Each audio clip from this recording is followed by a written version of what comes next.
લોકોને સમજાયું ન હોય.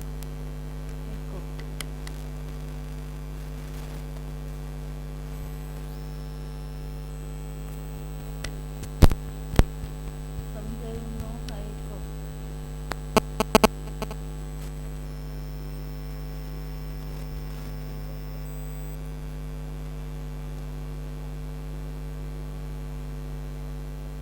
બધા સમજાય.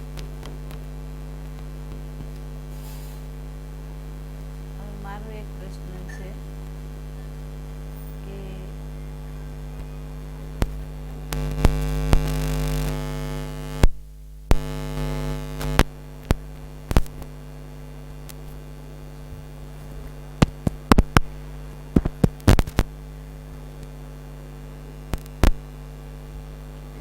એક જીવના પોતાના સંસ્કાર છે.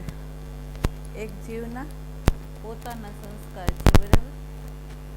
અને એક આપણે કહ્યું કે આપણી જે બોડી છે, આપણું જે સૂક્ષ્મ દેહ છે, એના સૂક્ષ્મ તાર જે છે એ સમષ્ટિની સાથે જોડાયેલા જ છે. જેમ આપણે એમ કહીએ કે કેબલની સાથે બધાના ટીવીઓના તાર કેમ જોડાયેલા હોય. કેબલ જ્યાંથી લાઈન આવતી હોય અહીંયા ક્યાંક ફોલ્ટ થાય તો આપણા ટીવીમાં એ વસ્તુ ના દેખાય, બરાબર. તો એવી રીતે ઈશ્વરના આકાશની અંદર જે ગ્રહો છે, જે તારામંડળો છે, જે સૂર્ય છે, એની અંદર કંઈ પણ ફેરફાર થાય તો એના જે તરંગો છે એ તરંગોની અંદર જે પ્રકારના પરિબળો હોય એમાં હિંસા, કામ, ક્રોધ એ બધું આપણી અંદર પણ એ પ્રગટ થાય. અને એ વખતે એ લાંબા કાળ સુધી એવું વાતાવરણ બની રહે પૃથ્વી ઉપર. અને એ વિષય ઉપર પણ તમે જોજો તો હિંસા ફાટશે તો આખા વિશ્વમાં ફાટે છે. કામની જે વૃત્તિઓ છે એ પણ સર્વવ્યાપી વ્યાપી જાય છે, બરાબર. ખૂન ખરાબા એ બધું તમે જુઓ, રોગ એ પણ ચારે દિશામાં એક સરખો વ્યાપી જાય છે. એનું કારણ છે પૃથ્વી ઉપર નહીં પણ આકાશની અંદર જે કંઈ ફેરફારો થાય છે એની અસરો આપણી પૃથ્વી ઉપર લાંબા કાળ સુધી રહે છે. એટલે એક સમષ્ટિની થતી અસરો આપણા અંતઃકરણમાં, બરાબર. અને એની અંદર પ્રકૃતિગત આપણી અંદર હિંસા છે, કામ છે, ક્રોધ છે, એ બધું આપણી અંદર પણ વ્યાપી જાય છે. અને જે બેહોશો હોય એની અંદર સક્રિય થઈ જાય. અને કોક બાળકો હોય એ સંપ્રદાયોમાં ને નામ સ્મરણમાં ને એવા જે સાધનામાં હોય તો એ બાળકોને એની અસરો ઓછી હોય કારણ કે હરીને શરણે હોય. પણ પેલા બાળકોની અંદર તો કંટ્રોલિંગ જ પાવર નથી, એ રોબોટ જેવા છે. એટલે એની જેવી ત્યાં અસર થાય એવી અહીંયા એની સક્રિયતા આવી જાય અને એ વર્તતા હોય. અને આપણું કહેવાનું એવું હોય કે માનવ આવું કેમ કરી રહ્યા છે, માનવની અંદર હિંસા કેમ વ્યાપી રહી છે, કામ કેમ વ્યાપી રહ્યો છે, રોગચાળો કેમ ફૂટી રહ્યો છે, એ બધા પ્રશ્ન છે ને એ બધા પ્રશ્નો ઉપર કોઈ વ્યક્તિને અનુલક્ષીને આપણે આંગળી ચીંધવા બેસીએ તો એની ઉપર આપણે ચોકડી મારશું. કારણ કે એમાં વ્યક્તિનો કોઈ દોષ નથી. જે જાગ્યું નથી એ રોબોટ જેવા છે અને જે જાગશે એને એ સંસ્કારો સાથે એ જોડાશે નહીં, બરાબર. એટલે એટલો ફેર પડશે. બાકી એ અસરો તો આપણને આવે જ છે. બીજું એક છે કે અજ્ઞાન કાળે આપણે જ્યાં ઉછરા હોય, જે જાતિ હોય, જે આજુબાજુનું પરિબળ હોય એ પ્રમાણે આપણા એસેન્સ પ્રમાણે આપણે પણ ચોઈસ કર્યા હોય સંસ્કારોને. અને એ સંસ્કારોને આપણે આપણા ઘરની અંદર સ્થાપિત કરી દીધા હોય, એને મૂલ્ય આપ્યા હોય અને એ પ્રમાણે આપણું જીવન હોય, બરાબર. પણ એ બધું જે કંઈ છે એ ક્યાં સુધી છે તો આપણા નિજી સ્વરૂપનું જ્ઞાન નથી. બીજું એક કે વિષયો અને સંબંધોની અંદર પ્રેમ કે સુખ નથી એનું આપણને ભાન નથી. અત્યાર સુધી ભાન એવું જ છે કે પ્રેમ સંબંધમાંથી મળશે અને વિષયોની અંદર સુખ મળશે. બરાબર, આ જ્ઞાન છે અત્યારે આપણું. પણ જેવા આપણે સદગુરુની સન્મુખ થઈએ છીએ અને સદગુરુ આપણને દ્રષ્ટિ આપે છે, તે વખતે આપણને ખબર પડે છે કે જેમ હાડકું કૂદતું અને એના પહેલાં કરતું હોય એ હાડકું છે, એમ આપણે એવું માનતા હતા કે સ્પર્શ રૂપ રસ ગંધની અંદર છે પ્રેમ છે. ત્યારે ગુરુએ આપણને દ્રષ્ટિ ત્યારે આપણને ખબર પડી કે અનુકૂળતા એ સંબંધ છે અને પ્રતિકૂળતા એ તૂટી જાય છે. ઋણાનુબંધ છે ત્યાં સુધી ખેંચાય છે, ઋણાનુબંધ પૂરું થઈ જાય છે એટલે કોઈક બાના હેઠળ આપણે એનાથી છૂટા પડી જઈએ છીએ. બરાબર, એટલે આવું તો અનેક વખત આપણા જીવનની અંદર આપણે જોતા આવ્યા છે. બરાબર, તો અહીંયા આપણને જે સંત છે એ આપણને એક દ્રષ્ટિ આપી કે ભાઈ આપણું આ સૂક્ષ્મ જે દેહ છે એ તો એના કર્મ અનુસાર એ આ ઘરને તો ભાડે લઈ લીધું છે અને આ ભાડુતી ઘરની અંદર એને કામ કરવાનું છે અને એને એ કામ કરવાનું છે કે પોતે જે કંઈ કર્મ કરતો આવ્યો હતો એના ફળને ભોગવીને નવા ઊભા નથી કરવાના અને જે અંદર પડેલા છે એને બાળી નાખવાના છે અને સાવ ખાલી કેસેટ કરીને એ પંચમહાભૂતમાંથી ઉત્પન્ન થઈ હતી અને પંચમહાભૂતમાં જ ભેળવી દેવાની છે. એ કામ એને જાતે કરવાનું છે. આ કામ ન તો ગુરુ કરશે ન તો કોઈ ઈશ્વર કરશે, પણ આત્મદેવ સ્વયં જ્યારે તૈયાર થશે અને એ પોતે આની અંદર ઉતરશે તો જ એ કરી શકશે, બાકી નહીં. બરાબર, એટલે એક ઠાણ લેવાનું કે ભવસાગર કેમ તરવો એની દ્રષ્ટિ આપશે સદગુરુદેવ અને એ દ્રષ્ટિ લઈને હાલવાનું આપણને બધાને છે. બરાબર, બીજું કૃપા કોઈ આપણે એમ કહી નહીં શકીએ કે આ બાળકે ભજન કર્યું કે આ બાળકે સેવા કરી એટલે એની ઉપર કૃપા ઉતરી, જેણે ન કર્યું જેણે કંઈ કર્યું નથી તો એની ઉપર ન ઉતરી, તો એવું નથી. કૃપા તો બધા બાળકો ઉપર પરમાત્માની છે. કેમ તો દરેક બાળકને જુદી જુદી રીતે પ્રકૃતિના જે મૂળભૂત સ્વભાવ છે અને એની અંદર રહેલા જે પરિબળો છે અને એ આપતા જે તાપો છે એ બધા જીવોને વ્યવહાર કરીને પ્રસંગો ઘડીને કોપ કરીને પણ આપણને વાસ્તવિકતાનું દર્શન તો એ કરાવે છે.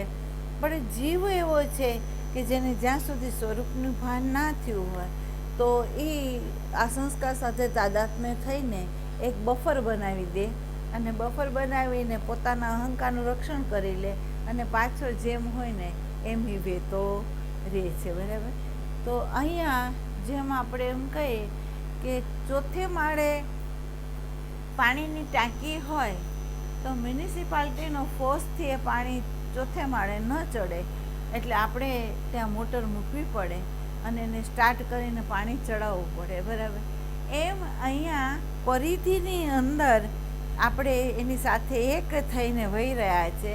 તો હવે ત્યાંથી ઉઠીને આપણે આપણા મૂળ કેન્દ્રની અંદર વૃત્તિને લાવવી પડશે અને અહીંયા પુરુષાર્થ કરવો પડશે. તમને ખ્યાલ હોય, તમે જોયું હશે કે કેમ અસલ ગ્રામોફોન આવતો અને એ ગ્રામોફોનની અંદર રેકડો હોય અને એને મૂકવા માટેની એક પિન હોય કે આમ કરીને એને મૂકે એટલે એ ચાલુ થાય. બરાબર, ચાવી મારીને એને ચાલુ કરવામાં આવે. પણ એ જે રેકડ છે એની અંદર ક્યાંક ખાંચો હોય તો આ ફરે છે, પણ પેલી જે પિન છે એ ખાંચાથી બહાર નીકળતી, એ ખાંચામાં જ એ શબ્દને રિપીટ કરી જ જાય છે. બરાબર, બસ એવી જ રીતે આપણું પણ આવું જ છે કે પરિધિની અંદર આપણું સૂક્ષ્મ દેહ છે ઘૂમી જ રહ્યું છે, પણ જ્યાં એને ખાંચો પડ્યો છે, જ્યાં એને મૂલ્યાંકન અપાઈ ગયું છે, અહીંયા એ જ વસ્તુનું એ રિપીટેશન કરી જ જાય છે. બરાબર, જેમ ત્યાંથી એને આગળ વગાડવું હોય તો બીજી વ્યક્તિ એને ત્યાંથી ઉંચકીને પાછી બીજે મૂકે સ્થાન ઉપર, એટલે પાછી ફરીને વાગવા માંડે. બસ એવી જ રીતે આપણે પણ એ જોવાનું છે કે પ્રેક્ટિકલની અંદર જ તમને આ દેખાશે કે તમારો ખાંચ ક્યાં પડી છે, તમારી ખાંચ ક્યાં પડી છે. ધારો કે કોઈ પ્રસંગ આવે છે તો એ પ્રસંગ વખતે સંબંધગત માલિકીપણું હોય, આગ્રહ હોય, અપેક્ષાઓ હોય, વિષયોની અંદર પસંદગી હોય, તો થાય શું એમ, તો તમને ઓબ્ઝર્વેશન ન કરવા દે અને તમારી વૃત્તિ છે એ ખાંચમાં રિપીટેશન કરે, અને રિપીટેશન કરીને શું કરે એમ, તો આગળ ગતિ ન થવા દે આપણને, અને આપણને ત્યાં ત્યાં રોકી રાખે. કેવી રીતે તે તમને કહું. અત્યારે તમે સત્સંગ લો છો, એ સત્સંગ લેતી વખતે મન બુદ્ધિ ચિત્તરૂપી જોડા જો બહાર મૂકીને તમે ન આવ્યા હો, તો આ મન બુદ્ધિ ચિત્ત કરે શું, તો એણે જે વાંચ્યું હોય, એણે જે સાંભળ્યું હોય, એની એ ખાંચ છે ને, અહીંયા આ બુદ્ધિ છે ને, એમાં એ રિપીટેશન કર્યા કરે.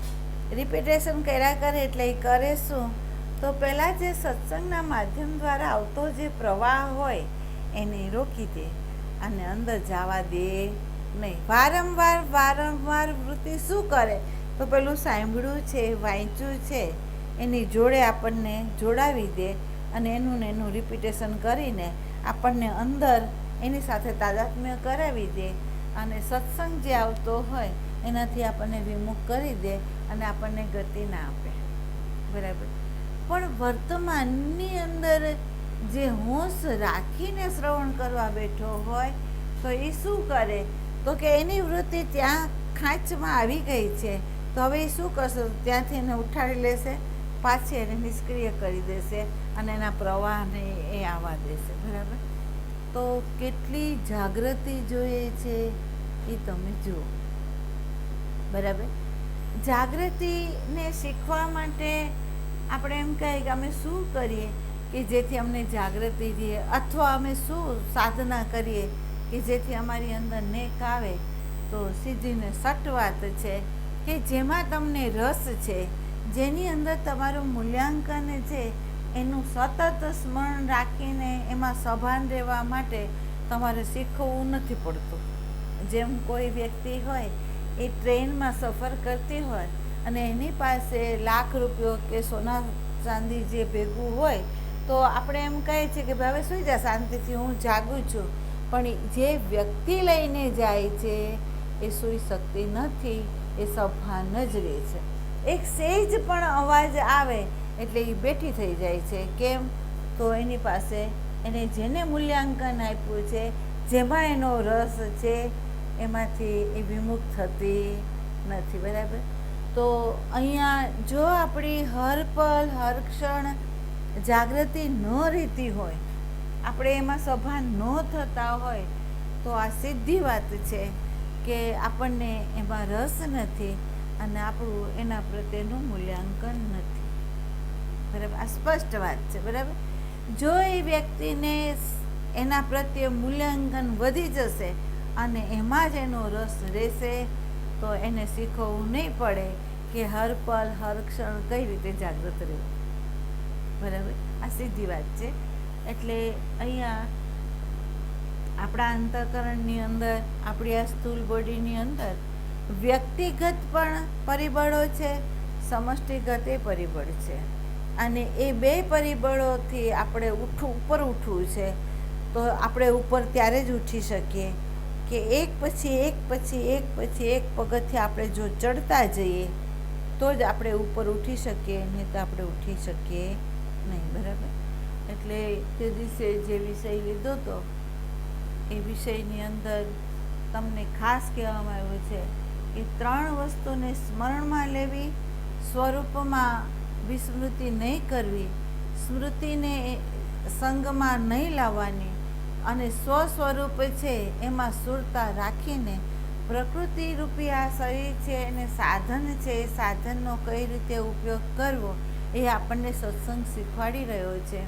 અને એ રીતે જ્યારે તમે એનો ઉપયોગ કરો ત્યારે તમારે સભાન રાખવાનું છે કે સંસ્કાર રૂપી ચશ્મા પહેરીને આપણે કોઈ પણ વસ્તુને જોવાની, બરાબર.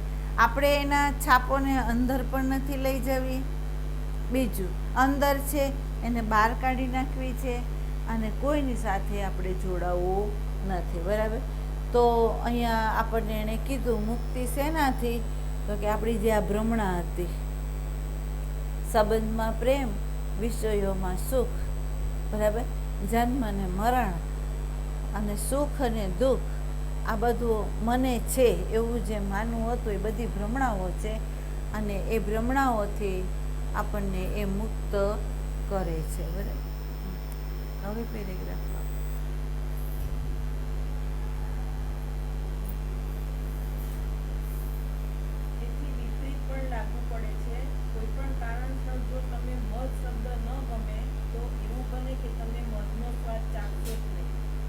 તમને જો ઈશ્વર શબ્દ પ્રતિ પ્રબળ નફરત હશે કે જે આસ્તિકતાનું નકારાત્મક રૂપ છે, તો તમે કેવળ ઈશ્વર શબ્દનો ઇનકાર કરી રહ્યા નથી, બલકે તે જેનો નિર્દેશ કરે છે તે વાસ્તવિકતાને પણ નકારી રહ્યા છો.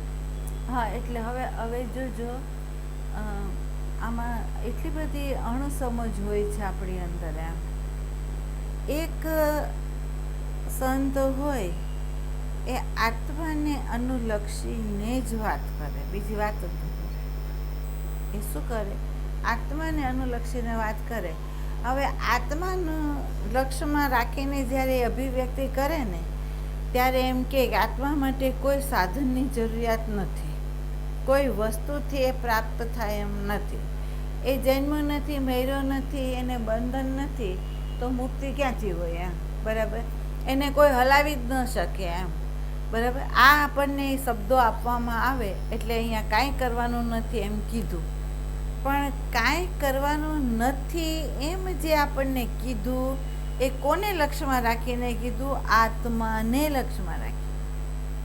એ જે વાત આપણને કીધી છે એ આત્માને લક્ષ્યમાં રાખીને વાત કરી, બરાબર. આપણને બધાને ખબર છે કે આપણા ઋષિવરોએ અજાદવાદ પણ આપ્યો, બરાબર, અદ્વૈતવાદ પણ આપણને આપ્યો. અને જેણે અજાદવાદ આપ્યો કે ભાઈ તીનો કાલમાં જગત કી ઉત્પત્તિ હુઈ નહીં, બરાબર, એ જે એનો જે જવાબ છે એ જવાબ પૂરેપૂરો શુદ્ધ બ્રહ્મ છે, એને લક્ષ્યમાં રાખીને એણે આપ્યો, બરાબર. પણ જે સાધન છે, જોજો, સાધન છે એ સાધનને અનુલક્ષીને જો કંઈ કહેવાનું હોય, તો ધારો કે આ સાધન માંદું પડ્યું અને હું એમ કહું કે તને બંધને નથી, તને મુક્તિ નથી, તારો જન્મય નથી, તારું મૃત્યુ નથી, તારામાં રોગે નથી, બરાબર, એ કીધું મેં, તો આ સહી છે એ માંદું પડ્યું અને એ વ્યક્તિ એમ કે મારામાં કંઈ છે જ નહીં, અને આ સાધનને એ ડૉક્ટર આગળ જો ન લઈ જાય તો આ સાધનનું જે થવું ઘટે એમ જ થાય, બરાબર. અહીંયા આ જ્ઞાન અહીંયા નથી લાવવાનું. વિવેક શું કહે છે ખબર? વિવેક એમ કહે છે સાધનને સાધન રીતે જ જોવાનું છે, સાધનની જોડે જે રીતે વ્યવહાર કરવો ઘટે સાધનને લક્ષ્યમાં રાખીને એમ જ વ્યવહાર કરવાનો છે. પણ જો અધ્યાત્મ દ્રષ્ટિકોણને વિચારવું હોય તો અધ્યાત્મના આધાર વગર આ સાધન નિષ્ક્રિય છે, સક્રિય થઈ શકે એમ જ નથી. બીજું, આ જે સાધન છે એ સાધન આપણે લીધું છે પરિધિથી મુક્ત થવા માટે, તો આ સાધન જેટલું સુરક્ષિત રહેશે એટલા આપણે જેટલી સાધના કરવી ઘટતી હશે એટલી આપણે કરી શકશું, બરાબર. આપણા બીજને જેટલા ખેરવવા છે એટલા આપણે ખેરવી શકશું. પણ આને જ નેગ્લેક્ટ કરી નાખીએ તો જો બહુ સમજવા જેવો આ વિષય છે કે અહીંયા આપણે એ જે લક્ષ્યમાં રાખીને જે કીધું છે એમ સમજીને એવા કેટલાય લોકો છે કે જે મંદિર ઉપર ચોકડી મારે છે, તીર્થ ઉપર ચોકડી મારે છે, સેવા ઉપર ચોકડી મારે છે, દાન પુણ્ય ઉપર ચોકડી મારે છે, તો એ લોકો ખરેખર વેદાંતને સમજ્યા નથી. એને જે કેવું ઘટે છે, જે કહેવા માંગે છે એને આપણે સમજ્યા નથી. એમ તો તમને ખ્યાલ હોય તો વિશ્વના પર્યાવરણની શુદ્ધિકરણના માટે વશિષ્ઠ મહારાજે અખંડ યજ્ઞ કર્યા છે? નથી કર્યા એમને, બરાબર. ચૈતન્ય મહાપ્રભુ જ્ઞાનમાં અનેકને હરાવ્યા, કીર્તન કર્યું છે, નથી કર્યું એમ નથી. પણ અહીંયા વાત શું છે? જો એક જ્ઞાન માર્ગે હાલેલો છે, એ શાસ્ત્રીય અભ્યાસ કર્યા પછી નાસ્તિક ન થવો જોઈએ. અને જે ભક્તિ માર્ગે હાલેલો છે એ ભગવાનના દ્વૈતની અંદર ઊભો રહી ન જવો જોઈએ. જોજો બેયની અંદર અધૂરપર્ય છે એમ. એકને પથ્થરમાં જ ભગવાન દેખાય પણ વ્યક્તિમાં ન દેખાય, બરાબર. એકને છે પોતાના આત્મામાં પરમાત્મા દેખાય પણ એને વ્યક્તિમાં ન દેખાય, બરાબર. બંને અધૂરા છે, બંને અધૂરા છે. પૂર્ણ ક્યારે બને? તો કે જેને ભગવાન મૂર્તિમાં દેખાણા, જેને ભગવાન વ્યક્તિમાં દેખાણા અને જેને ભગવાન પોતામાં દેખાઈ ગયા, એ ભક્ત જ્ઞાની છે. એ ભક્ત છે પણ કેવો છે? જ્ઞાની છે. અને કેવું છે? બધામાં પહેલાં તો એને મૂર્તિમાં દેખાણા, પછી દરેક વ્યક્તિમાં એને દેખાણા, પણ એવો ભક્ત હોય કે એને પોતામાં ન દેખાય, બરાબર. પણ જો એને સદગુરુનો સંગ થઈ જાય એટલે એને પોતામાં દેખાવા માંડે, અને જેને પોતામાં દેખાણો એ પૂર્ણ જ્ઞાની ભક્ત છે, બરાબર. બીજો એક છે કે શાસ્ત્રનો જેણે અભ્યાસ કર્યો છે, અદ્વૈત તત્વને જેણે જાણ્યો છે, એ અદ્વૈતને જાણ્યા પછી એના વ્યવહારની અંદર જો એ જ્ઞાન ન લઈ આવે અને વ્યવહારની અંદર બધાની અંદર એ જ પરમાત્મા વ્યાપીને રહ્યો છે એમ સમજીને પ્રેમ સહિત એનો જો વ્યવહાર ના થાય તો સમજી લેવાનું કે એ પોપટિયું જ્ઞાન છે, એ કામનું નથી, બરાબર. તો બેયનો સમન્વય થવો જોઈએ. જ્ઞાન પરાકાષ્ઠા એ ભક્તની અંદર છે કે એ પ્રેમનો આધાર લઈને એ જ્ઞાન એ જ પ્રેમ છે, એ બોધરૂપ થઈ જાય છે. અહીંયા એવું છે કે પ્રથમ જ્ઞાન છે અને પછી એ પ્રેમરૂપ થઈ જાય છે વ્યવહારમાં, બરાબર. પણ એ બંનેની સર્કિટ જો થઈ જાય તો એને આપણે કીધો છે એ પૂર્ણ છે, એ સદગુરુ છે. અધૂર્યો કોઈને આપણે સદગુરુ કીધા નથી, બરાબર. તો એ તત્વ સુધી આપણે જવાનું છે. હવે જોજો, ઘણા લોકો નાસ્તિક થઈ જાય છે આ બાબતમાં. ઘણા લોકો શું કરે?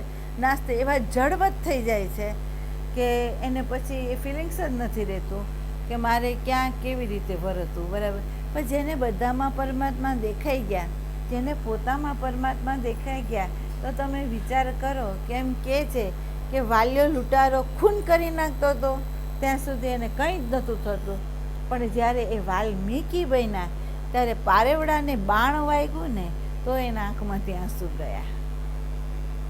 જુઓ તમે, બરાબર. એવું હૃદય દ્રવીભૂત થાય, કરુણામય થઈ જાય તો એ સંત છે, બરાબર. જ્યાં સુધી એ ન થાય ત્યાં સુધી એની જ્ઞાનમાં ક્યાંક કચાશ છે, બરાબર. તો આપણે સ્વરૂપમાં સ્થિતે થવું છે અને એ જ સ્વરૂપને આપણા અણુની અંદર એને ઉતારવું છે. અને એ ઉતારીને આપણા વ્યવહારમાં જ્યાં સુધી આપણે એને ઉતારીએ નહીં ત્યાં સુધી આપણે સત્સંગી છીએ એમ કોઈ દાવો આપણે રાખી શકશું નહીં. વ્યવહારમાં ઉતરશે ત્યારે જ તમે સત્સંગી સાચા, નહીં તો નહીં, બરાબર.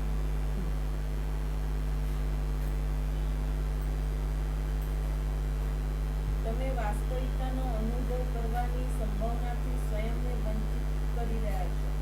એટલે વાસ્તવિક તમે નહીં થઈ શકો. ધારો કે કોઈ વ્યક્તિ નાસ્તિક થઈ જાય તો વાસ્તવિક જે સંબંધની અંદરના રહેલા જે પરિબળો છે, સંવેદનાઓ છે, પ્રકૃતિનો બોધ કરાવતું આ અંતઃકરણ છે, અથવા બાહ્ય જે દ્રશ્યો છે એને તમે કઈ રીતે જોઈ શકશો? જો તમે નાસ્તિક જ થઈ જશો, તમે જડવત જ થઈ જશો તો એ જ કુદરત જે છે, જે પરમાત્મા છે, એ વનસ્પતિથી માંડીને કીટ પતંગોથી માંડીને માનવથી માંડીને સૂક્ષ્મમાં અતિ સૂક્ષ્મ અવ્યક્ત જે તરંગો છે એની અંદર એની ખિલખિલાટ, એની ઝીણઝણાટ, એનો આનંદનો પ્રવાહ, એ જ્યાં સુધી એને આપણે માણીએ નહીં અને એને સમજીએ નહીં, તો પછી પૂરેપૂરા નાસ્તિક આપણે છીએ, કે જેમાં એ પરમાત્માના સૌંદર્યને આપણે જોઈ શકતા નથી, એની શક્તિને આપણે જાણી શકતા નથી. અલબત્ત આ બધું તાત્વિક રૂપે મન સાથેની ઓળખ બનાવવા સાથે જોડાયેલ છે. આથી એક શબ્દ તમને પોતાના માટે બિલકુલ કામનો ન લાગે તો તેને છોડી દઈ તેના સ્થાને અન્ય શબ્દનો ઉપયોગ કરો જે તમારા માટે કામનો હોય. તમને પાપ શબ્દ ન ગમે તો તમે તેના સ્થાને અચેતના યા ઉન્માદ કહી શકો. લાંબા સમયથી ખોટી રીતે વપરાતા આવેલ પાપ જેવા શબ્દના બદલે અન્ય શબ્દનો ઉપયોગ તમને સત્યની વધુ નિકટ લઈ જશે. શબ્દ પાછળ રહેલી વાસ્તવિકતાની વધુ નિકટ લઈ જશે અને અપરાધની લાગણી માટે બહુ ઓછો અવકાશ રહે છે. એટલે આમ સરળ સંત કેવા થાય છે કે જો એમ કે આપણી મનોવૃત્તિ છે એ કેવી છે કે એક બાજુ એમ કે અમે તમારે શરણાગત છીએ અને અમે શ્રવણ કરવા માંગીએ છીએ, અમને માર્ગદર્શન આપો. બરાબર. પશ્ચિમના દેશોની અંદર ક્વેશ્ચન આન્સર જે થતા હોય એ ઓપન રહીને એ લોકો કરતા હોય, એની અંદર એવું હોય કે એને જે ખૂચ્યું એ તાત્કાલિક કહી દે. પૂર્વની અંદર એવું છે કે જે સંતો કહેતા હોય એને સ્વીકારે, એને ભાવથી સ્વીકારે. બરાબર. એની સામે એ ન થાય. બરાબર. તો બેયની અંદર ગેરલાભ છે. ધારો કે સંતે આપણને કંઈ કહ્યું અને આપણા અંતઃકરણ એને નથી સ્વીકાર્યું એમ, તો એ જ વખતે આપણે સંતને કહીએ કે તમે આ જે કીધું એ મારું અંતઃકરણ સ્વીકારતું નથી. બરાબર. કારણ કે મને એ ખબર પડતી નથી કે તમે શું કહેવા માંગો છો, અથવા શબ્દ મને ખૂચે છે એમ. બરાબર. જો આપણે એમ કહીએ તો એ સંત સરળ છે, એને કોઈ વિરોધાભાસ નથી, તો એ આપણને સમજાવશે કે ચાલો તને આ નથી ગમ્યું તો આ અપનાવ, કે જેનાથી તું સહેલાઈથી તારા પરમાત્મા નજીક જઈ શકે. બરાબર. અને પશ્ચિમના જે છે એ લોકો પ્રશ્ન કરે છે, પણ પ્રશ્ન કરીને એ લોકો એવું કરે છે કે એની અંદર સંશય રહ્યા જ કરે છે, અને એ સંશયને લીધે શું કરે, પ્રશ્ન ઉપર પ્રશ્ન કરી રહી જાય અને કોઈ વસ્તુને એ સ્વીકારવા તૈયાર ન થાય એમ. એટલે એ શોધ કરી શકે. આપણે શોધ નથી કરી શકતા. જો આપણે સ્વીકારી લઈએ છીએ પણ આપણે શોધ નથી કરતા. એટલે આપણે શોધ કરવાની છે કે સંતે આપણને સત્સંગમાં આ વસ્તુ કીધી હકીકતમાં એમ છે, હકીકતે એ એમ જ છે, તો આપણે એને લઈએ. ધારો કે તમને ખબર હોય સંતો તો એના સ્થાન ઉપર સાચું જ કહેતા હોય, એના સ્થાન ઉપર સાચું કહેતા હોય, પણ આપણે એવા સ્થાન ઉપર છે કે આપણને સાચું ન લાગતું હોય. બરાબર. સાધન આ શરીરનું ધ્યાન હતું અને એ ધ્યાનને હું જુદી રીતે સમજી નહોતી શકતી. એટલે એવું હતું કે જે સ્થિતિ આવે મારી, એ સ્થિતિની અંદર 3 દિવસ 4 દિવસ 5 દિવસ વહી જાઓ, મને ખબર ન હોય. બરાબર. તો મારા માટે એવું હતું કે આ જે અંતઃકરણની અવસ્થા છે કે જે વૃત્તિને છોડીને અંદર જાય છે. બરાબર. અને એ મહાસાગરની અંદર લય પામે છે, કારણ કે એને અનુભવ છે. બરાબર. તો એમાંથી બહાર કાઢવા માટે સ્વામીજીએ મને એવું કીધું કે તારે હવે ધ્યાન કરવાની જરૂર નથી, તું ધ્યાન છોડી દે. બરાબર. હવે એને હું ધ્યાન સમજું છું, જે હું કરી રહી છું એને હું ધ્યાન સમજું છું.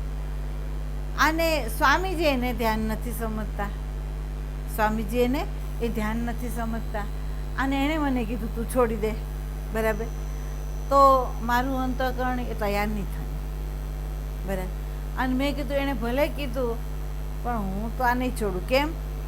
મને જ્યારે એવું લાગશે કે મારે આને છોડી દેવાનું છે તો જ હું છોડીશ. મને પણ ખબર પડવી જોઈએ કે હકીકતમાં રિયલ સાચું શું છે. બરાબર. તો તમને એમ કહો કે જે વસ્તુ સ્વામીજીએ પહેલાં કીધી અને 3-4 વર્ષ પછી જ્યારે મને પોતાને સમજાણું અને મારું એવું થયું કે મારે જે આસનમાં બેસવું હું કે બધું મેં છોડી દીધું, ઓટોમેટિક એવું થયું કે વ્યવહારની અંદર પણ જાઓ છતાં ધ્યાન થઈ જાય, એ સ્થિતિ મને આવી જાય, એની વિસ્મૃતિ મને ન થાય. એટલે બેની અંદરના જે ભેદ હતા એ ભેદ રેખાઓ તૂટી ગઈ, બરાબર. અને છેલ્લે એ આવ્યું કે હવે દ્વૈત હોય નહીં તો આ ધ્યાન કોનું કરે, સમાધિ કોની, બરાબર. પણ એ વસ્તુ મારા અનુભવમાંથી સમજાણી છે, બરાબર. કોઈના કહેવાથી નથી સમજાણી, પણ મારા અનુભવમાંથી સમજાણી. અને જે વસ્તુ છૂટી એ બરાબર છૂટી છે આમ, બરાબર. તો ઘણી વખત એવું હોય, એક ટોચ ઉપર ઊભું હોય, એક નીચે ઊભું હોય, એને ત્યાં રહીને આપણને સાચું જ કીધું છે અને આપણે જ્યાં છે એને આપણને સાચું લાગતું નથી. પણ એક વસ્તુ છે કે જો તમે એનો અનાદર ન કરો, સંતે આપેલો જે શબ્દ છે એને તમે એક બાજુએ તમારા હૃદયમાં મૂકી રાખો તો સમયે એનો બોધ આપશે, બરાબર. તો આ વસ્તુ એવી છે કે એને નકારવી નથી. સંતના સત્સંગને આપણે નકારતા નથી, એને ધારણ કર્યા છે, પણ સાથે સાથે આપણે સંશય કરીને શોધે કરી રહ્યા છે, બરાબર. શોધ કરશું એટલે આપણો પોતાનો અનુભવ હશે અને એ અનુભવમાંથી આપણને જે સમજાશે અને જે વખતે જે છૂટશે ને એ સાચા અર્થમાં છૂટશે, બરાબર. એટલે અહીંયા નથી આપણે એને ત્યાગી દેતા, નથી આપણે એનું માનીને છોડી દેતા. આપણે શું કરીએ છીએ, વેઇટ કરીએ છીએ, આપણે પ્રેક્ટિકલમાં ઉતરીએ છીએ ખરેખર આ સાચું છે કે નહીં, બરાબર. તો અહીંયા આપણે કોઈ કે એટલે સાંભળીને આપણે એમ કરવાનું નથી, આપણે એનું ઓબ્ઝર્વેશન કરવાનું છે કે આ ધારણ કરાય કે ન કરાય, પછી તમે હાલો, એની ના નથી, બરાબર. માનીને બેસી ન જાઓ.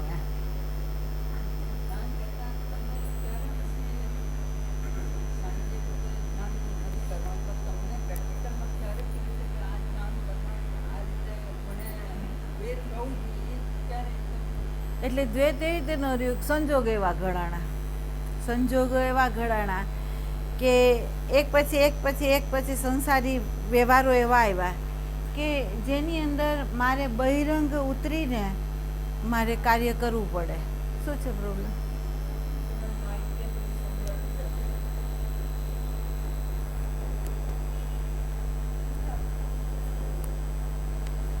હલો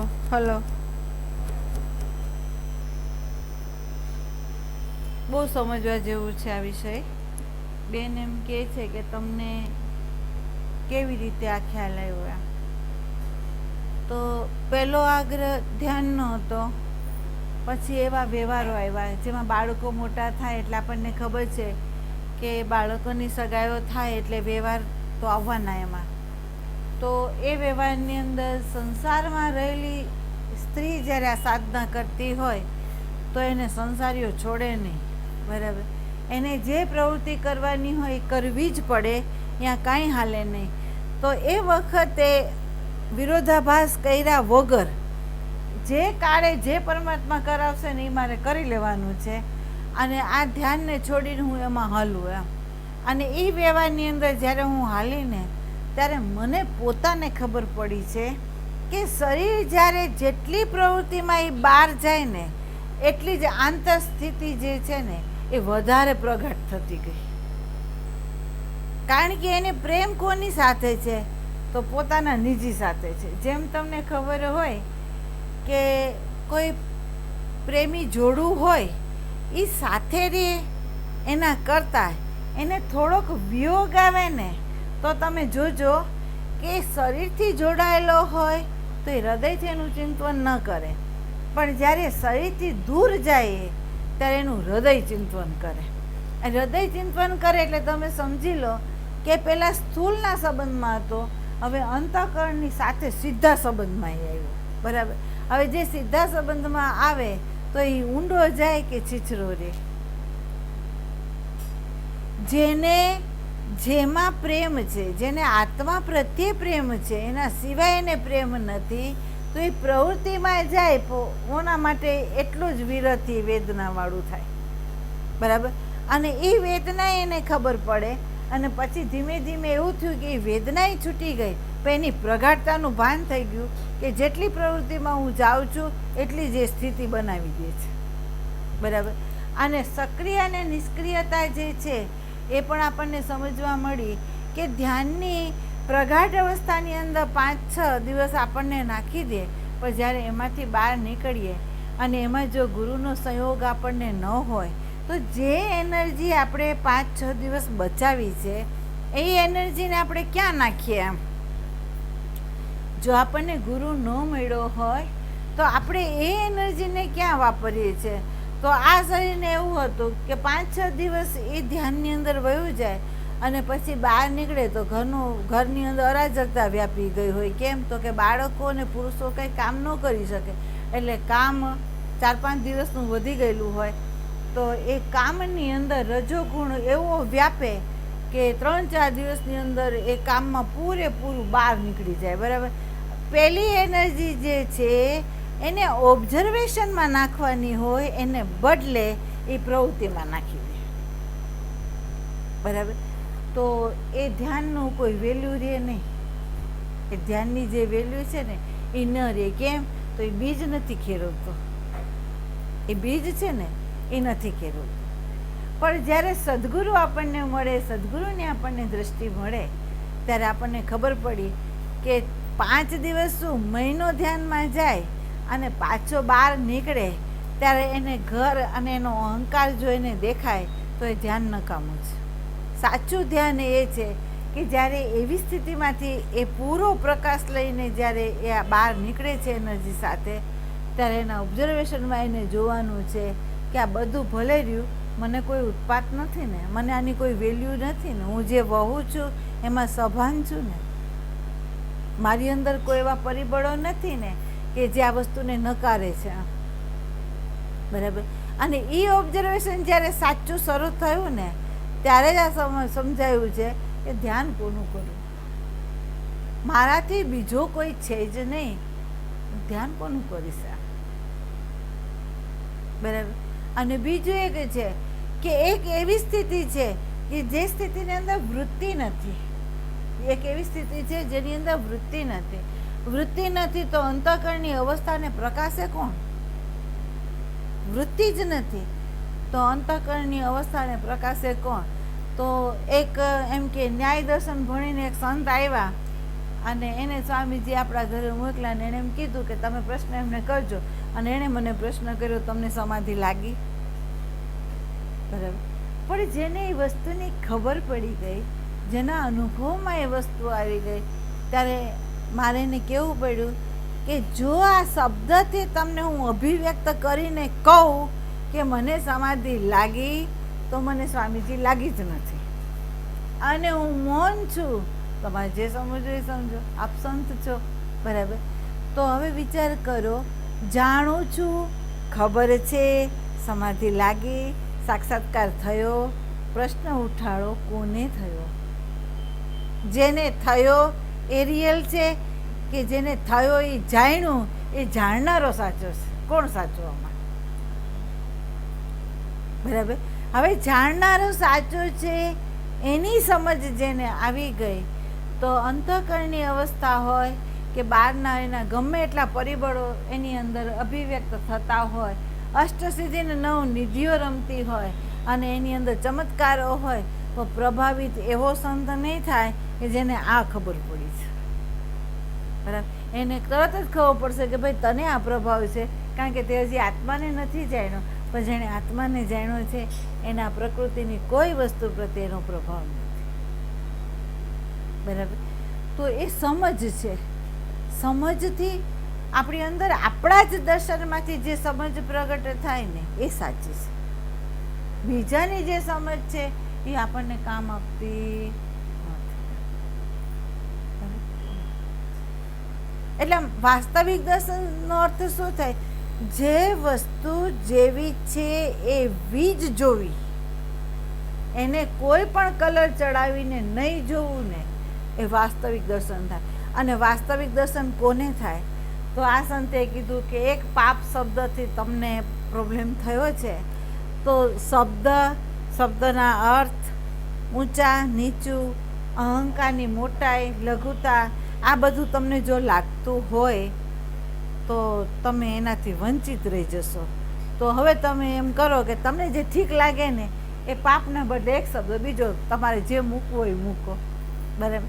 તો હવે હું તમને એમ કહું કે હું પાપ ન વાપરું, પણ હું એમ કહું કે અહંકારને પોષતી જેટલી પ્રવૃત્તિ હોય ને એ બધી નકામી છે.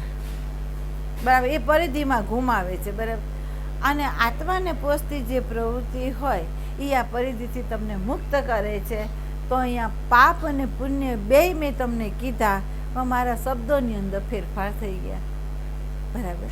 તો આ પશ્ચિમના સંતો છે એને એમ કહ્યું કે તમને આના બદલામાં જે અહંકાર જે છે અને એ અહંકાર થકી જે ફળ રૂપે જે વસ્તુઓ તમને મળે છે એ નામ આપો તો પણ ચાલશે.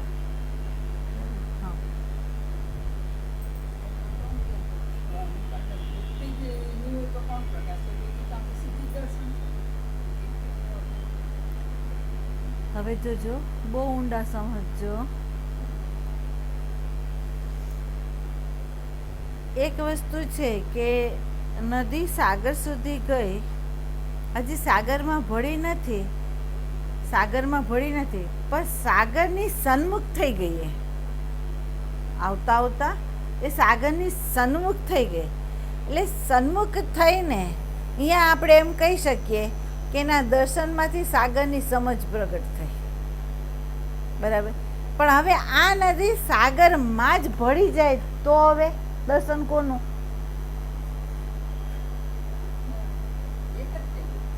તો હવે વૃત્તિ ક્યાં? બરાબર?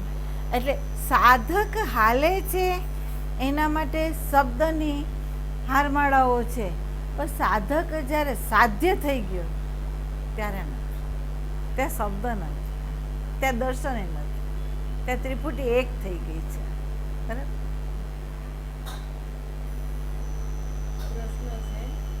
એક ગાઢ નિંદ્રાને ભૂલવી નહીં. જો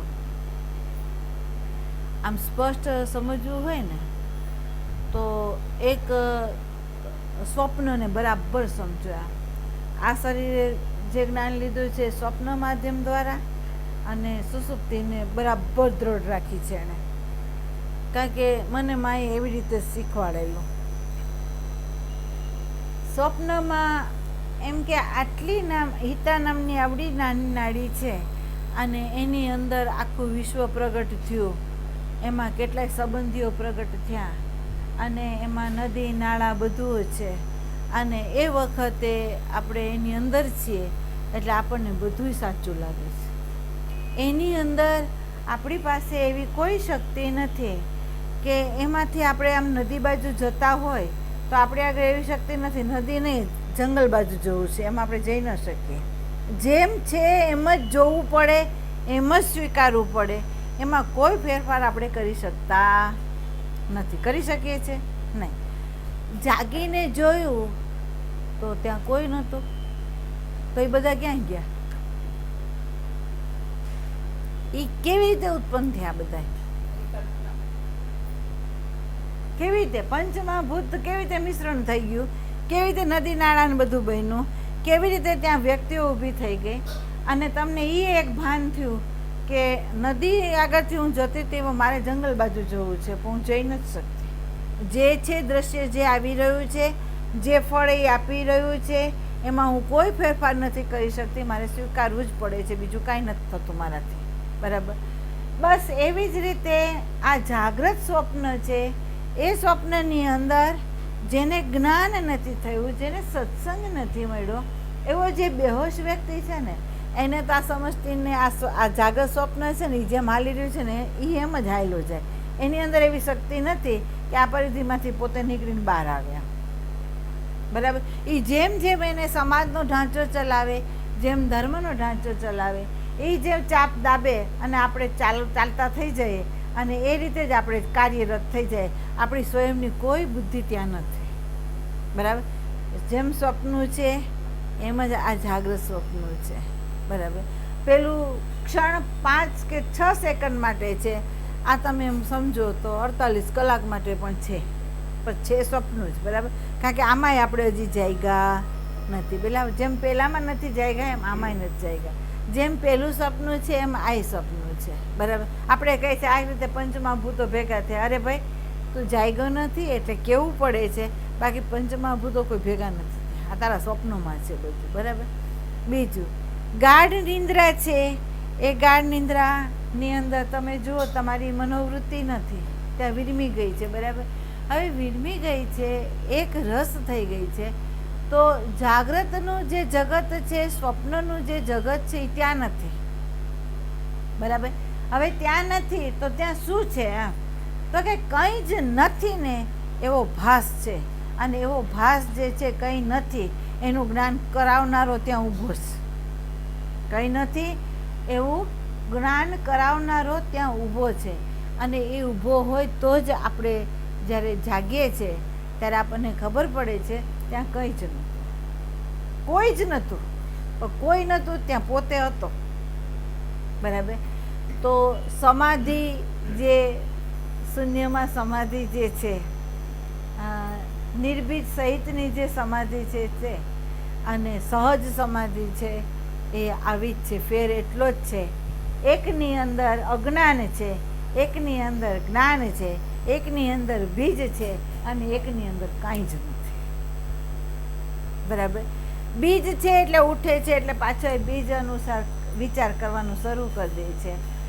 નિર્બીજ છે તો એને વિચાર જ નથી આવતો. કેમ? તો કે સ્વયં સ્વરૂપમાં સ્થિત છે, બરાબર. સૂઈ ગયો ત્યારે સ્વરૂપ છે, ઉઠે છે ત્યારે સ્વરૂપ છે, અંદર ને બહાર એનું જ અસ્તિત્વ રમી રહ્યું છે એવું એને ભાન છે, બરાબર. આ બે જે છે, બે અવસ્થાઓ જે છે એને તમે બરાબર વિચારો, અને પછી તમે એમ કહો કે ધારો કે તે સપનાની અંદર બાળક જન્મ્યું, મોટું થયું, મરી ગયું, જાગીને જોયું તો જન્મ્યું જ નથી, મોટું થયું જ નથી, મરી ગયું નથી, બરાબર. એવી રીતે જાગૃત છે, એના સંબંધો એવા જ છે. જન્મેલો લાગે છે, મોટો થયેલો લાગે છે, મરી જશે એ દેખાશે. હકીકતમાં અજ્ઞાન કાળે આપણે રડશું, હસશું, બધુંય કરશું, પણ જ્ઞાન હશે ને ત્યારે એમ થશે કે આ એક સ્વપ્ન. 20 વર્ષનું હતું, 25 વર્ષનું હતું, 40 વર્ષનું હતું, 100 વર્ષનું સ્વપ્ન જ છે. કેમ? તો ગયું એને સમાચાર નથી, ક્યાંથી આવે છે એને ખબર નથી, બરાબર. તો આવું જેને સતત બોધ હોય એ આ રમતને જોવે છે, બસ. આ રમત છે એની રીતે હાલી રહી છે, બરાબર. અને આપણે એના પ્રકાશનારા છે, આપણે પ્રકાશ છીએ એમ કરીને આપણે ઊભું રહેવાનું છે, એને જોવાનું છે, બરાબર. એમાં તણાવવાનું નથી. આ બસ એટલી ફેર છે. એટલે આ બે વસ્તુને પકડી રાખવી. બીજું, ગીતાને તમારે સમજવી હોય તો ગીતાની અંદર જીવાત્મા શબ્દ પણ આવે છે, આત્મા શબ્દ પણ આવે છે, પરમાત્મા શબ્દ પણ આવે છે. તો આ બધા શબ્દો આવે છે, એ શબ્દની અંદર બહુ પ્રકાશ રાખજો. કેમ? તો જીવાત્માનો અર્થ થાય છે સંસ્કાર સાથેનો તાદાત્મ્ય થયેલો આત્મા, જે ચોંટી ગયો છે સંસ્કાર સાથે, એને જીવાત્મા કીધું, બરાબર. જે સંસ્કાર સાથે ચોંટ્યો જ નથી એ આત્મા છે. જે સંસ્કાર સાથે ચોંટ્યો જ નથી એ આત્મા છે. પણ આત્મા છે એની સામે પરમાત્મા એટલે સમષ્ટિ ઊભી છે, બરાબર. પણ જ્યારે એ આત્મા સમષ્ટિમાં ભળી જાય અને પોતે જ પરમાત્મા સિવાય, પોતાના અસ્તિત્વ સિવાય કોઈનું અસ્તિત્વ નથી એવી જો એને સમજ આવી જાય તો એ જ પરમાત્મા, બરાબર. જેવી રીતે તમને કીધું કે અનંત કાચની અંદર આભાસ તમારો જ છે, બીજા કોઈનો નથી, તમે એક જ છો, અને અંતઃકરણની અનેક ઉપાધિને કારણે અનેક ભાસો છો, પણ હકીકતમાં અનેક બન્યા નથી. એવી જો દ્રઢ સમજ હોય તો બધાની અંદર સનાતન રૂપે તમે જ વ્યાપીને રહ્યા હોય તો તમે જ પરમાત્મા છો કે બીજા કોઈ, બરાબર. એટલે સગુણ જે સ્વરૂપ છે જેને આપણે ભગવાન કહીએ છીએ, એ ભગવાનનો સ્વભાવ કેવો છે? તો કે આનંદ એનો સ્વભાવ છે, પ્રેમ એનો સ્વભાવ છે, શાંતિ એનો સ્વભાવ છે, પ્રકાશ એનો સ્વભાવ છે, પ્રજ્ઞા એનો સ્વભાવ છે. બસ એ સ્વભાવ આપણી અંદર જો પ્રગટ થાય તો ભગવાન પ્રગટ થયા એમ માનો. પણ જો કોઈ વ્યક્તિ એમ કે કે એને સામે કૃષ્ણ દેખાણા, રામ દેખાણા, સ્વપ્નમાં દેખાણા, ધ્યાનમાં દેખાણા, પ્રકાશ દેખાણો, તો એની ઉપર ચોકડી મારો કે એને હજી થયું નથી. કેમ? એની કલ્પના છે. બરાબર. પણ વાસ્તવિક રૂપે જ્યારે આ પ્રગટ થાય આપણી અંદર, આનંદ, પ્રેમ, શાંતિ, પ્રજ્ઞા, પ્રકાશ, એ આપણી અંદર જ્યારે પ્રકાશ કોને કહેવો?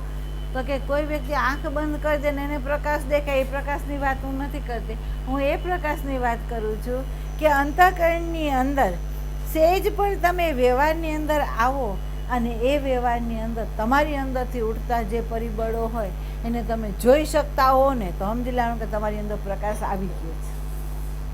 એક એક હિલચાલ અંતઃકરણની અંદર રહેલી જે બીજોની હિલચાલ છે એ જો તમને દેખાઈ જતી હોય તો સમજી લેવાનું કે તમારી અંદર પ્રકાશ પ્રગટ થઈ ગયો છે. તમારી અંદર ગુરુની કૃપા થઈ ગઈ છે કે તમે આ જોઈ શકો છો, સમજી શકો છો, જાણી શકો છો. હા, હવે એક પુરુષાર્થ બાકી છે કે તમારી જો શક્તિ હશે તો તમે એનાથી અસંગ થઈ શકશો. બરાબર. આ પ્રગટ થઈ ગયું છે. આ પ્રગટ થઈ, જેમ આપણે એમ કહીએ કે ભાઈ મેઇન લાઇનમાંથી આપણા ઘરની અંદર લાઈન તો આવી ગઈ, આપણા ઘરની અંદર પ્રકાશ થઈ ગયો, હવે કામ આપણે કરવાનું છે. બરાબર. તો અહીંયા મેઇન લાઇનમાંથી આપણી અંદર એ પ્રગટ થઈ ગયું છે, હવે આપણે કામ કરવાનું છે. અને આ જ કામ જે છે એ જ્યાં સુધી સૂક્ષ્મમાં અતિ સૂક્ષ્મ વસ્તુઓ અંદર પડી હોય એની ઉપર આપણી જો નજર ન જાય તો એ જ બીજ છે એ કાળે કરીને બહાર નીકળે. અને એવી વખતે નીકળે કે જ્યારે સમગ્રતા આપણી અંદર મૃત્યુ સમયે આપણે સમગ્ર બોડીની અંદર હાજર થશું ને ત્યારે બધા સંસ્કારો આપણી સામે પટ્ટી ચાલશે. લખી લેજો કે મૃત્યુ સમયે આપણે પૂરેપૂરા બોડીમાં હશું, પૂરેપૂરા બધે બાજુથી વૃત્તિને ઉઠાડીને આપણે આપણી અંદર જ લઈ આવ્યા હશું. કેમ? તો આપણી તાકાત જ નથી બહિરંગ જવાની, કારણ કે આ બોડીએ જ આપણને ઘેરી લીધા છે. બરાબર. અને એ વખતે સમગ્ર આપણે હશું અને સમગ્ર અંદર ચાલતી જે ઘમસાણું હશે એ પટ્ટીઓને બહાર લાવશે આપણી અંદર.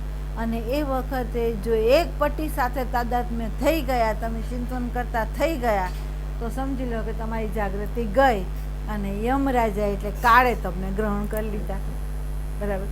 તો સજાગતા અત્યારથી આપણી અંદર જો હોય, એ જ પ્રકાશનથી આપણે જો હાલતા હોય અને આપણી અંદર રહેલા પરિબળોથી અસંગ થતા હો તો મૃત્યુ વખતે તમે થઈ શકો. બરાબર. આપણે એમ કહીએ છે ને કે છોકરો મોટો થાય તો ઘરના વડીલો હોય એની તૈયારી કરે. ભાઈ તૈયારી શેની કરો છો? તો એમ કે ભાઈ છોકરો પરણાવવો છે. બરાબર. તો વરરાજા માટેની તૈયારી આપણે અગાઉથી કરી લઈએ છીએ. બરાબર. એમ સાધક છે એ તૈયારી કરે છે જીવન યાત્રામાં. કેમ કરે છે? તો કે એવી ઘડી આવે કે જે ઘડીની અંદર એ જાગૃતિપૂર્વક આ દેહને છોડી શકે અને પોતાના નિજી સ્વરૂપના ભાનમાં રહીને છોડે. એના માટે આપણે અત્યારે બધી તૈયારી કરીએ. આ બધી જે તૈયારી છે શેના માટે છે? એ ક્ષણ માટે. બરાબર. અને એની અત્યારથી પૂર્વ તમે તૈયારી ન કરો તો એ વખતે દોડધામ થઈ જશે. જો કોઈ વ્યક્તિ હોય એના બાળકની પૂરી તૈયારી ન કરી હોય તો એને દેવું કરવું પડે અને કાં દોડધામ કરવી પડે. તો આપણે જો તૈયારી કરી હોય તો આપણે દોડધામે નથી કરવાની, કોઈની ઓછીથી ઉર્જાય માંગવાની નથી. બરાબર. અહીંયા તો આપણી તૈયારી છે, આપણે બંધ ઠરીને ઊભા છે. જેમ કહે છે ને કે રવિન્દ્રનાથ ટાગોર જ્યારે પોતાનું શરીર છોડતા હતા ત્યારે એ માથું ઓળવા બેઠા, તૈયાર થવા બેઠા. બધાએ કીધું કે આ શું એમ? તો કે ના, કે આમ બની ઠનીને હું શરીર છોડું તો ભગવાનને હું ગમું ને, એમ કે હું બરાબર આવ્યો છે. ગમે તેવા વેશની અંદર કોઈ વ્યક્તિને એ મુખા રવિન્દ્ર એનું ગમે નહીં, આ એને ગમે એટલા માટે હું આ તૈયાર થાઉં. એટલે વિચાર તો કરો કે સંતો કઈ રીતે કાર્યરત થાય છે, કઈ રીતે એની જાગૃતિ છે, કઈ રીતની એની સમજ છે. તમે જુઓ. બરાબર. એમ કે આપણે જેની ચોપડી વાંચીએ છીએ એવા પશ્ચિમના ઓસ્પેન્સ્કી જેવા સંત હતા કે જેણે એવું કહ્યું કે જેણે આપણને સાપેક્ષવાદ આપણને આપ્યો. અને એ એમ કે જ્યારે શરીર છોડતા હતા ત્યારે એણે કીધું હું હાલતા ચાલતા શરીર છોડીશ. એને ખબર પડી કે મારું મૃત્યુ નજીક આવ્યું છે. એણે કીધું હું હાલતા ચાલતા મારું શરીર છોડીશ. તો 4-5 શિષ્યો એમને આજુબાજુ ઊભા હતા. બરાબર. એણે શું કહ્યું? જો એણે એવું કહ્યું કે હું હાલું છું, મારા શરીરને હું છોડું છું, અને મારી જે અંદરનું જે જાગરણ છે, આમ તમે 5-6 જણા છે ને એટલાને તો હું અનુભવ કરાવીશ, પણ રોડ ઉપર જે ગાડી જાય છે એનો જે ડ્રાઈવર છે એને અનુભવ કરાવીશ. આ શરીર છોડતી વખતે હું કેટલો સભાન થઈને છોડું છું એનો અનુભવ તમે બધા બેઠા છો એને તો હું કરાવીશ, પણ રોડ ઉપર જે ગાડી જાય છે એના ડ્રાઈવર છે એને અનુભવ કરાવીશ. અને એમ કહેવામાં આવે છે કે ખરેખર એણે જેવું શરીર છૂટ્યું અને એની એનર્જી છે, એણે જેની તરફ સંકલ્પ કર્યો હતો, સંકેત કર્યો હતો, અહીંયા વહી ગઈ અને એને અનુભવ કરાવી દીધો. તો વિચાર કરો, સંતો આટલે હદ સુધી સભાન છે. બરાબર. તો આપણે તો એક ક્ષણ માટે બેભાન થઈ જઈએ છીએ, જાગૃત રહેતા. બરાબર. એટલે તૈયારી છે, તૈયારી કરવાની છે. આ બીજી બધી જે વ્યવહારની તૈયારી છે ને એ તો પ્રારબ્ધ અનુસાર થઈ જ જવાની છે. જે તૈયારી છે એ આ કરવાની છે કે આ ઘડીએ આપણે ચૂકી ન જઈએ. કોઈ પણ પ્રકૃતિનું એવું કોઈ પરિબળ એવું ન હોય કે જેનું મૂલ્ય વધી જાય અને એ વખતે આપણી પીન ત્યાં ચોંટી જાય. અને અત્યારથી જ છોડો કે જેથી એ ચોટે નહીં. બરાબર. પ્રશ્ન છે, મને એ શબ્દ પણ સારા લાગતા નથી. તેમનામાં એવો અર્થ રહેલો છે કે મારામાં કંઈક બુરાઈ છે કે મારી આલોચના થઈ રહી છે. જો હવે જો સંત સમજાવી રહ્યા છે કે ધારો કે સેમ ટુ યુ કે એમ જોજો, સંત ની અંદર બાળકો હોય ને, બાળકો એના અવગુણો કે ગુણો સંત દ્રષ્ટિની અંદર ન હોય. ક્યારે સંત દ્રષ્ટિની અંદર એના બાળકો તરફ નજર કરે ને તો એની અંદર એક જ વસ્તુ હોય, શું કે આ બાળક બેહોશ નહીં થવું જોઈએ, એ હોશમાં જ રહેવું જોઈએ. બરાબર. અને એ આ જે બગીચામાં ઉગીને ફૂલ નીકળ્યું છે એ ફૂલ પરમાત્માને જ ચડી જવું જોઈએ, પણ પ્રકૃતિને ન ચડવું જોઈએ. બરાબર. તો એ એની પેલી હોય, એ એની પ્રેમ છે, એ એનો કરુણા છે, એ એનો આગ્રહ છે. બરાબર. લાગે તો આગ્રહ તમારા માટે, ને તો એનો સ્વાભાવિક સ્વભાવ છે સંતનો. બરાબર. કઈ દ્રષ્ટિ રાખીને એ આપણને ઉદ્દેશ કરતો હોય અને એ વખતે એના ઉદ્દેશને આપણા બુદ્ધિ અનુસાર એના ભાવને આપણે ગ્રહણ કરીએ તો ઘણીવાર માર ખાઈએ છીએ. બરાબર. આ સંતે એને એવું કહ્યું કે તમને પાપ શબ્દ જો ન ગમ્યો હોય, તમને આ મારા ઉચ્ચારો છે તમને કદાચ ન ગમ્યા હોય તો એમ સમજી લો કે પાપ કોને કહેવું? તો કે જે તાપ આપતું હોય. તો તાપ શું આપે? તો આપણો આગ્રહ છે, આપણી પસંદગી છે, આપણી અપેક્ષાઓ છે, આપણું મમત્વ છે, આપણો મોહ છે, આપણો રાગ છે, એ આપણને તાપ આપે છે. બરાબર. તો હવે હું પાપ ન બોલું અને હું એમ કહું કે ભાઈ આ રાગ છે ને એ તાપનું મૂળ છે, એમ કહું. બરાબર. તો એવી રીતે તમને પણ સત તરફ જોવું હોય તો તમે પાપને બદલે તમને અનુકૂળ લાગે એ શબ્દને તમે સ્વીકારો, પાપને છોડી દો, એક બાજુ મૂકી દો. બરાબર. મધ હોય તો મધ શબ્દ જે છે હું વાપરું છું, પણ મધને તમને શબ્દ ન ગમતો હોય તો એને તમે બાજુમાં મૂકી દો અને તમને જે ગમતો હોય એ તમે અપનાવો. એમ તો આવું જેવું સંતે કીધું, સામે વ્યક્તિએ એને એમ કહ્યું કે મારામાં એવી શું બુરાઈ છે અથવા મારી એવી શું ભૂલ છે કે જેથી તમારે આ આલોચના આ રીતે કરવી પડે છે મારા માટે. જો બરાબર. હવે ખરેખર પેલો સીધો પ્રકાશ કોની ઉપર નાખે છે? તો વ્યક્તિ ઉપર નથી. જો સંત છે ને વ્યક્તિને લક્ષ્યમાં રાખીને ન બોલે, પણ સંત મનને લક્ષ્યમાં રાખીને અવશ્ય બોલે કે મન આ છે, મન આમ કરે, મન તેમ કરે, મનના પરિબળો આવા, મનનું હર પલ હર ક્ષણ શું છે કાર્ય? તો કે આવું એનું કાર્ય છે, બંદર જેવું છે, એને અનેક ઉપમાઓ આપે, બરાબર, પણ કોને આપે ઉપમા? તો કે આ મનને અનુલક્ષીને, બરાબર. એમ આ જે સંત કહે છે એ અહંકારને લક્ષ્યમાં રાખીને બોલી રહ્યા છે, અને વ્યક્તિગત અહંકાર નહીં, દરેકની અંદર નામરૂપવાળો અહંકાર જ ગુગવી રહ્યો છે, બરાબર. એને ઉદ્દેશીને એ સત્સંગ આપી રહ્યા છે. જો સંત એક બાજુ બોલે છે કે ધારો કે તમને અહીંથી આ શરીરમાંથી શબ્દ મળે છે કે ભાઈ હું તમને બધાને પરમાત્મા સમજીને વંદન કરું છું, અને એક અહોભાવ છે કે એ બાળકોના માધ્યમ દ્વારા મને કલાક 1.5 કલાક એ પ્રવાહમાં હું સ્નાન કરું છું, બરાબર. તો એ જે હું બોલું છું કે બધાની અંદર પરમાત્માના દર્શન છે, તો તમને પ્રશ્ન ઉઠે તો માં તમે શું કહે 1 કલાક બબલાટ કરો છો બેસીને? શબ્દ જો વ્યર્થ છે તો તમે શબ્દનો ઉપયોગ તો તમે કરી રહ્યા છો, પછી શા માટે આવું બોલી રહ્યા છો? દ્વિભાષી કેમ છો તમે? કેમ કેવું તો પડે ને. તો તમે મને કહો કે ભાઈ આમ છે, તો માં તમે આમ કેમ બોલી રહ્યા છો? તો એ જે ઉદ્દેશથી બોલે છે એ ઉદ્દેશને આપણે ધારણ નથી કરી શકતા, બરાબર.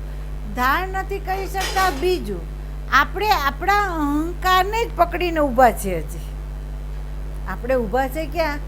આપણા અહંકારને પકડીને ઊભા છે, બરાબર. હવે આપણો અહંકાર જે છે એ જે ભાવને વ્યક્ત કરે, જે વિચારોને વ્યક્ત કરે, જે અનુમાનોને વ્યક્ત કરે એ સાચા હોય ખરા સંત દ્રષ્ટિએ?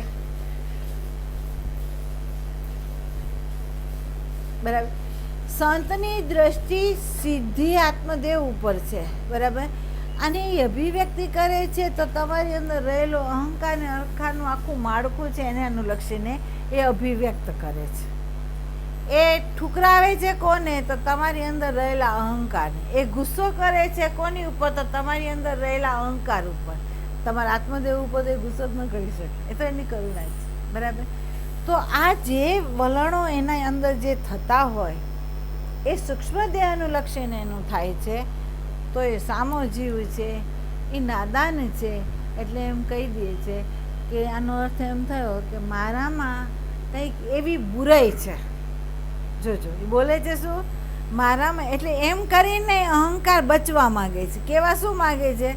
હું બુરો છું નહીં, પણ છતાં તમને ક્યાંક લાગતો હોય એવું લાગે છે. એટલે એણે શું કીધું?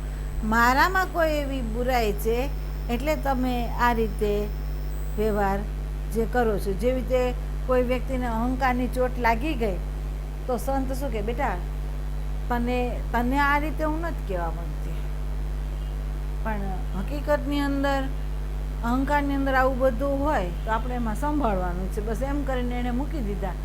પણ એ મૂકી દીધા તો આપણે અહીંયા પ્રકાશ કરવાનો છે કે એણે આમ કીધું તોય ભલે ને આમ કીધું તોય ભલે, પણ કીધું કોને? આત્મદેવને કે અહંકારને? તો સંત રોંગ ક્યાં છે?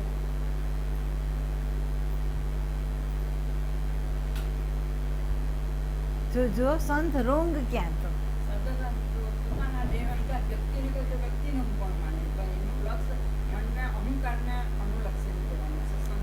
એક વસ્તુને બહુ ધ્યાન દેવાની. સંત આપણને જે કહે ને એનો તમે એક વખત સ્વીકાર કરો. એક વખત સ્વીકાર કરીને પછી તપાસ કરો એની પર તપાસ કરો. કે જો તમે તપાસ કરો ને તો તમને ખબર પડે કાં તો એ રાઈટ છે, કાં તો એ રાઈટ છે. ધારો કે એ રોંગ હોય ને તો પણ એનો બીજો એક ઉદ્દેશ પણ રાઈટ છે. શું? તો અહીંયા આપણે ચેતવાનું છે. તમને ખ્યાલ હોય તો તમને આ વાત કરી હશે, ખબર ને. એક સંકલ્પ ઉપર સ્વામીજીએ ના પાડી કે કાલ માટે સંકલ્પ કરવાનો નહીં, સંકલ્પ પૂરો નહીં થાય તો તારે જન્મ લેવો પડશે અને તું જન્મ થઈ જશે તારી આવી રીતે, જો તું સજાગ નહીં રીતે. સંકલ્પ લેતા 100 વખત વિચારજે આમ, બરાબર. એટલે તમને ખ્યાલ હોય તો કાયમ કોક વ્યક્તિ એમ કે અમારા આંગણામાં પધારો તો હું એમ કહું હરી ઈચ્છા હશે ને તો આવીશ, હરી ઈચ્છા નહીં હોય તો નહીં આવી શકું, બરાબર. એમ કહીને આપણે છૂટી જઈએ છીએ. કેમ? તો ભાઈ જવાય ખરું, ન પણ જવાય. બરાબર. અને ન જવાનું લખાયેલું હોય તો આપણે ન જઈ શકીએ, પણ વચન આપ્યું તે અજ્ઞાની વચન આપે એ ફોક કરે તો ચાલે, પણ જેની અંદર સમજ આવી હોય ને એ વચન આપે ને એને પાડી લેવું પડે. બરાબર. પાડી લેવું પડે ત્યાં સુધી કે એને ખબર હોવા છતાં પણ એને જવું પડે. કેમ? તો એને ખબર છે કે મારે અહીંયા જવાની જરૂર નથી. બરાબર. અહીંયા તરસું કોઈ છે જ નહીં આમ, પણ છતાં એને જવું પડે. કેમ? એનાથી બોલાઈ ગયું છે એટલે એને પાડવું પડે. બરાબર. એક વાત એમણે એવી સરસ કહેલી કે આદેશના રૂપમાં નહીં પણ સામે આવીને એમના સહી છૂટ્યા પછીની આ વાત છે. પહેલી તો સહી હતી અને વાત સહી છૂટ્યા પછી એમણે એક વખત મને એક ગળમથલ હતી. શું ગળમથલ હતી? કે ધારો કે સંસારની એક વ્યવહારિક વ્યવસ્થા હોય, એક આપણે સત્સંગના માધ્યમ દ્વારા સત્સંગીઓની સાથેની આપણી એક વ્યવસ્થા હોય. બરાબર. જેનું શરીર ગ્રહસ્થીની અંદર હોય ને અને સંન્યાસ ગ્રહણ કરી લીધો હોય ને એને બહુ ગળમથલ હોય. શું ગળમથલ હોય? સંસારીઓ એ ન સમજી શકે કે આ વ્યવહારિક વ્યવસ્થાને પાત્ર નથી. આને આ બાજુના જે લોકો હોય એમ ન સમજી શકે કે સહી ગ્રસ્તાશ્રમમાં છે એટલે એને આ કરવું પડે, એટલે બેમાં સંઘર્ષ હોય. એટલે આ શરીરને એવો વિચાર આવ્યો કે આ પ્રવૃત્તિ બે બાજુ થાય છે આ શરીરની. બરાબર. સત્સંગમાંય થાય છે, આમાંય થાય છે. બરાબર.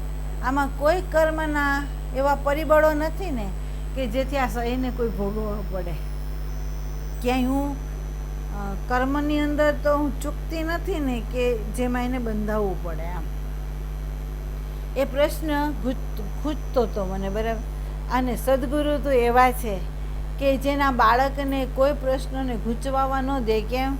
તો એ તૈયાર છે. જેણે આપણને આદેશ આપ્યો કે સંકલ્પ નહીં કરતી કે જેથી તને બીજો જન્મ થાય. એમ તો એનો આદેશ આપનારો પણ એવો છે કે એક પ્રશ્ન અંદર ઉઠે ને જીવને, એના બાળકને, તો એનો તરત જવાબ આપી દે. કેમ? તો કે એ ગૂંચવાડો લઈને એ ન જાય પાછો, તો એને જન્મ છે.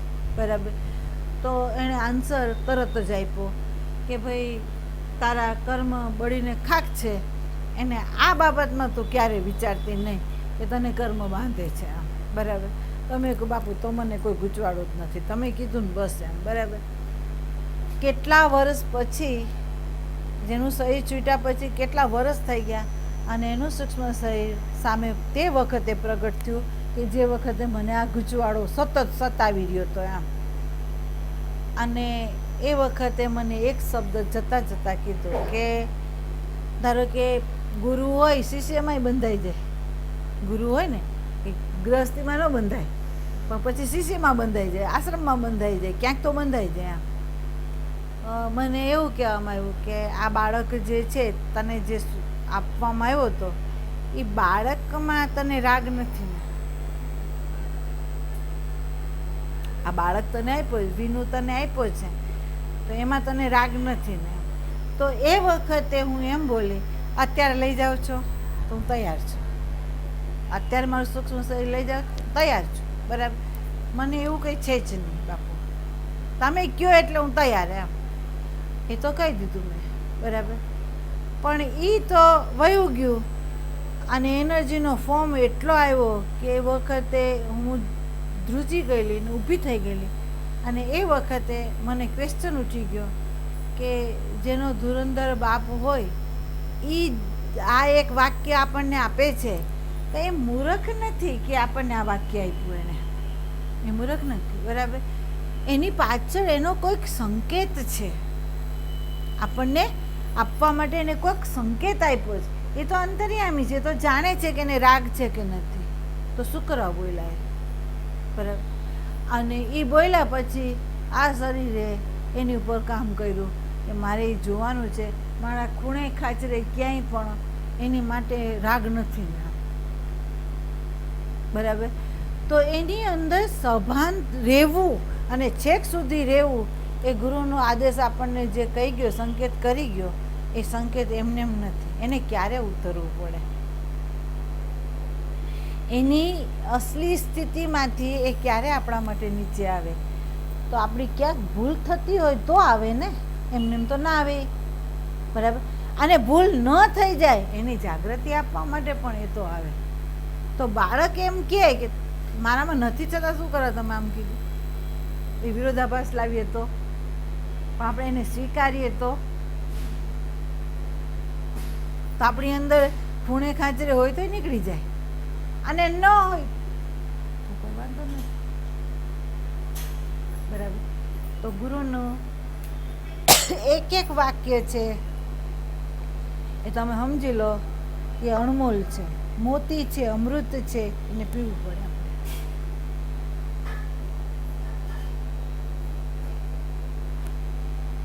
એટલે સજાગતા જે છે એ આપણી ઓછી પડતી હોય તો ગુરુ દ્રષ્ટિ આપીને વધારી દે છે.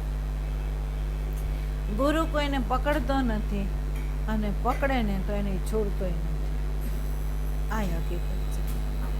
બરાબર. બીજું, વિશ્વના એકેય સંબંધો જે છે આ શરીરે જાણ્યા છે કે તમે સમજી લો કે તમને શમશાન સુધી સાથ આપશે, શમશાન પછીનો સાથ કોઈનો નથી.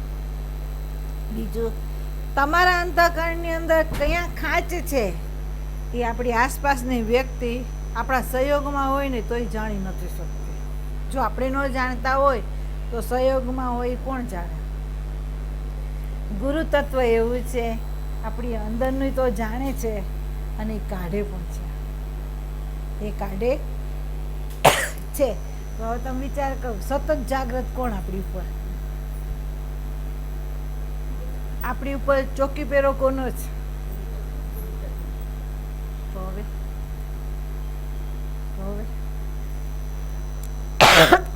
એટલે એમ કે છે અનંત જન્મ એના માટે ન્યોછાવર કરી દે ને તો એ ગુરુ તત્વ માટે ઓછા છે, ઓછા જ છે. કારણ કે સતત આપણી ઉપર સભાન છે, ચોકીદારી છે. આ શરીર અનુભવે છે કે સતત ચોકીદારી, સહેજ ચૂકીએ કે તરત. બીજું એક છે નજીવી બાબત. નજીવી બાબતમાં કોઈ વસ્તુ પ્રત્યે આપણી ભૂલચૂક થઈ ગઈ હોય અને આપણને યાદ ન રહ્યું હોય અને આપણે શોધવામાં અમુક કલાક કાઢ્યા હોય અને આપણને ભાન થયું કે હારું આ વસ્તુનું મૂલ્ય કેટલું, આટલું, અને મારા કલાકોના જે શ્વાસો ગયા એનું મૂલ્ય કેટલું, તો એનું આટલું, તો આના માટે મેં આમાં કાઢ્યા. અને જેવો એવો વિચાર આવ્યો ને ફેંકી દીધું અને બધાને કહી દીધું કે મને કાંઈ સોંપવું નહીં. કેમ? તો મને યાદ નથી રહેતું. મને એક યાદ રહેશે, બાકી નથી યાદ રહેતું. તો હવે મને સોંપતા નહીં. અને જેવું એવું કહી દીધું ને તો જે વસ્તુ મારા થકી ખોવાયેલી હતી, મારાથી વિસ્મૃતિ હતી, તો એ રાતના ગુરુએ આવીને મને કીધું કે આની અંદર આ વસ્તુ આમાં વહી ગઈ છે, એમાંથી કાઢીને તું આપી દે. તો હવે પકડતી નહીં. તો એણે કર્યું. બરાબર. આને જીવ શું વિચારે? આપણને તો બાપુ કહેશે ને તો ભૂલી જશો તો હાલશે, એવી 100 ભૂલ કરશે. પણ આ શરીરે એવું વિચાર્યું કે આવી નજીવી બાબતમાં મારા ગુરુને નીચે આવવું પડે ને મને કહેવું પડે આના માટે.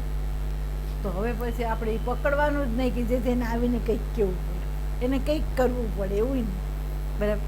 એટલે કે છે કામ હરીને સોંપવા માટે, ગુરુને સોંપવા માટે જે બાળકો તૈયાર થઈ રહ્યા છે એ ગુરુના પ્રેમી નથી, પણ પ્રેમી તો એ છે કે એના ગુરુને આટલો પણ સહેજ પણ પરિસ્થિતિ એવી ઊભી ન કરે કે જેમાં એના ગુરુ એના નિજી સ્વરૂપમાંથી એને બહાર આવવું પડે. એવી એકેય પ્રવૃત્તિ બાળકે ન કરવી જોઈએ. સંસારનો એકેય વિષય છે એ ગુરુના ચરણમાં અર્પિત ન કરવો જોઈએ. તમારે અર્પિત કરવો છે, તમારો અહંકાર જ અર્પિત કરતો, બાકી કોઈ જ નહીં. ગુરુ તત્વ છે એના માટે છે અને એ લાભપ્રદ નીવડે.